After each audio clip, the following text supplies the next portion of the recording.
Deixa eu desejar uma ótima tarde para a Sávia Barreto. Sávia, uma ótima tarde para você, seja bem-vinda. Saudade de Teresina, de estar no estúdio com vocês, mas firme e forte aqui em Brasília. Firme e forte em Brasília, firme e forte sempre a Sávia Barreto. Sávia e Paula, nós vamos começar aqui falando a respeito do encontro que aconteceu hoje na Assembleia Legislativa, né, Paula? Onde o secretário de Fazenda esteve lá na Assembleia para apresentar os números do governo do Estado para o primeiro quadrimestre. Essa é uma obrigação legal, né? O governo precisa apresentar à Assembleia qual foi o desempenho econômico, né, da Fazenda do Piauí nos primeiros 4 meses e nos próximos 4 meses e assim sucessivamente. Bom, Paula, pelo que nós podemos ver, existe um certo sentimento de dever cumprido nesses primeiros 4 meses. Eu quero ouvir primeiro o que disse o secretário, a Paula Sampaio, depois a gente traz aqui as informações complementares com a Paula. Vamos ver. Em primeiro lugar, a gente gostaria mais uma vez de salientar que nós ainda estamos no reflexo, né, de receitas sob o impacto daquelas leis complementares 192 e 194, né, que mexeu e diminuiu a arrecadação do ICMS, comunicação e energia elétrica, né?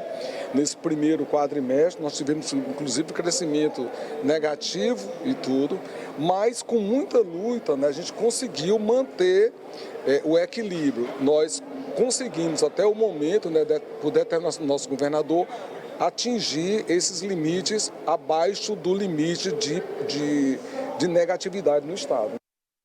Paula, os números talvez não sejam aqueles que o governo gostaria, porque teve essa perda de arrecadação, mas já são melhores do que os 4 meses anteriores apresentados pelo próprio governo. Com certeza, Joelson, você resumiu muito bem. Ainda existe uma certa precaução, um certo cuidado por parte da equipe econômica do governo aqui do estado do Piauí, devido a uma lei federal que foi aprovada no ano passado e que instituiu um teto para o imposto de ICMS, um dos principais responsáveis pela arrecadação do Estado. Segundo informações que foram repassadas hoje nessa audiência pública na Assembleia Legislativa, na Comissão de Finanças, nesse quadrimestre, Joelson, o governo perdeu pelo menos 300 milhões. Então, uma grande fatia que é retirada do orçamento do Piauí, que ao todo é cerca de 16 bilhões. Mas, como você disse, a equipe econômica entregou esses resultados, esses dados hoje aos deputados da Comissão de Finanças com uma sensação de dever cumprido. Porque, conforme os órgãos de controle estabelecem, existem limites onde o Estado deve gastar, por exemplo, com saúde e com educação. E, apesar dessas perdas, o governo conseguiu fechar o quadrimestre gastando o necessário, que é estabelecido ali, e também não ultrapassou o que é determinado com a folha de pagamento, a folha de pessoal. Então, até com essas novas contratações que foram feitas, no próximo quadrimestre, uma próxima avaliação também com os resultados do pacote econômico que foi enviado ainda no governo da ex-governadora Regina Souza. Sávia, e outra coisa também que é importante a gente colocar, e que tem tudo a ver com o noticiário em Brasília, é o otimismo que o Washington Bonfim, secretário de Planejamento, demonstrou agora há pouco.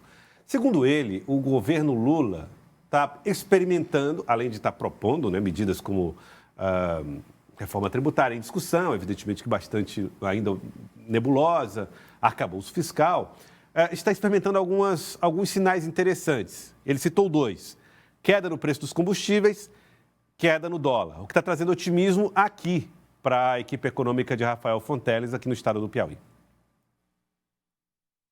O ambiente econômico nacional, ele tem uma perspectiva positiva, Joelson, e isso termina, claro, influenciando no Piauí. Agora, o governo do Piauí, ele olha com muita atenção para Brasília. A gente vê que o governador Rafael Fonteles tem agendas constantes aqui, porque essa reforma tributária, ela acende uma preocupação nos governadores de perdas de receitas, eles que já reclamam de perdas anteriores. A gente lembra de uma guerra, de certa forma, entre os governadores e o ex-presidente Jair Bolsonaro, principalmente aqueles governadores que não tinham um alinhamento ideológico semelhante ao do ex-presidente. Agora busca-se uma nova posição com o governo federal, mas no fundo termina que persiste aquela reclamação, né, de que a União monopoliza todos os impostos, todos os recursos e os estados ficam numa situação mais difícil, sendo que são os estados que gastam, né, que precisam de fato custear, e as pessoas moram nos estados, nos municípios. Então, termina que essa polêmica, né, do Pacto Federativo, ela persiste. Agora,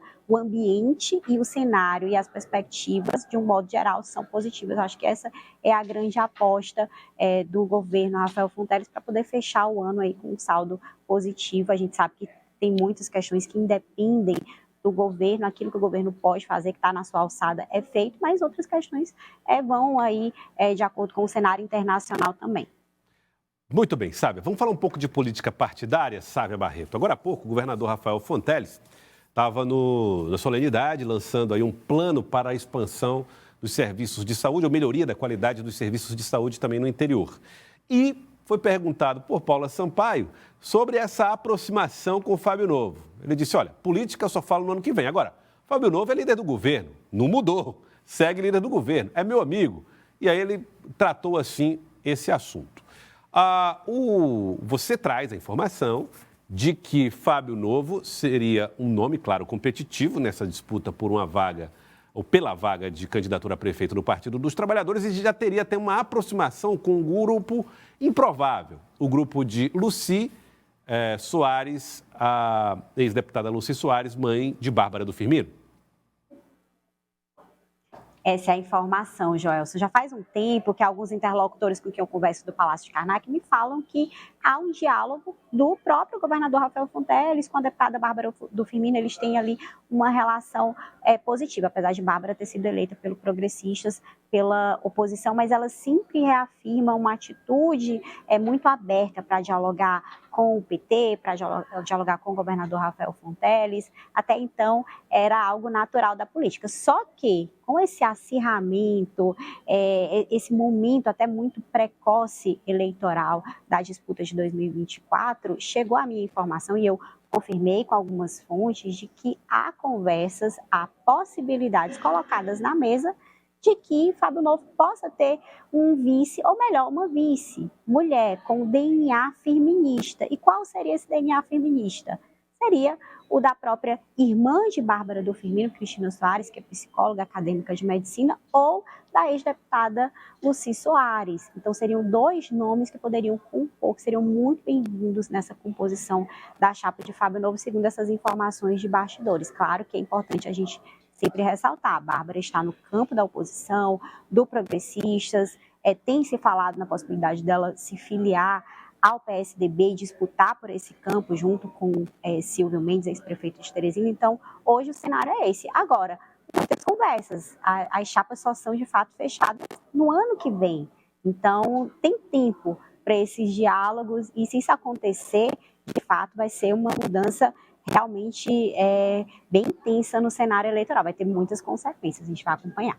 Agora, Sávia, deixa eu continuar te questionando, te trazendo questões sobre esse assunto, porque nós observamos no período pré-eleitoral uma aproximação muito grande do vice-governador Temístocles Filho, que é do MDB, com a Lucy Soares, né, deputada naquela época, Lucy Soares. O diálogo era, inclusive, com a própria deputada Bárbara do Firmino.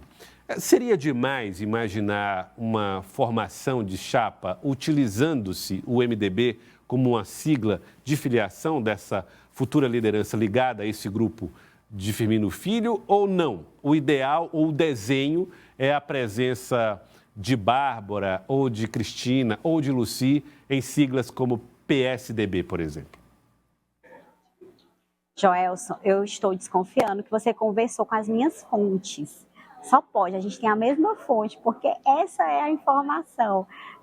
Não coloquei na coluna no cidadeverde.com, porque precisava confirmar, e aí não deu tempo, mas o fato é que alguns interlocutores têm falado para mim, sabe? O MDB seria o partido para essa filiação, no caso, o nome mais forte é o de Lucy, o de Cristina também é citado, mas o nome mais forte é de Lucy, e seria o MDB por conta dessa relação que há entre a deputada e o vice-governador Temístocles Sampaio. Agora, a gente faz sempre a ressalva que o deputado federal Marcos Aurélio Sampaio, do PSD, ele que é filho do vice-governador, tem feito muitas agendas, vai intensificar, inclusive, agendas com o presidente da Câmara, Enzo Samuel. Ambos, a gente vai ver, acho que essa semana, alguns eventos em Teresina, vamos acompanhar se realmente vai se concretizar.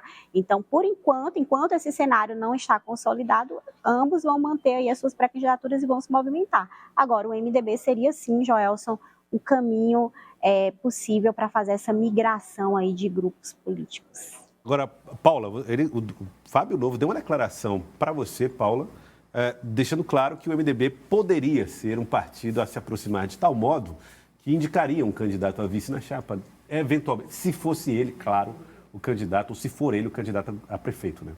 Isso mesmo, Joelson. Recentemente, a gente trouxe aqui no Jornal do Piauí uma entrevista com o deputado Fábio Novo, que é pré-candidato do PT, e ele admite, sim, essa possibilidade do MDB, que é um dos partidos mais importantes na base do Palácio de Karnak, fazer essa indicação de vice, caso ele seja o candidato escolhido pelo Partido dos Trabalhadores. Mas vamos lembrar, tá? Estamos colocando isso como possibilidade, afinal de contas, o MDB tem lá um projeto ainda mantido de aliança com o PSD, né?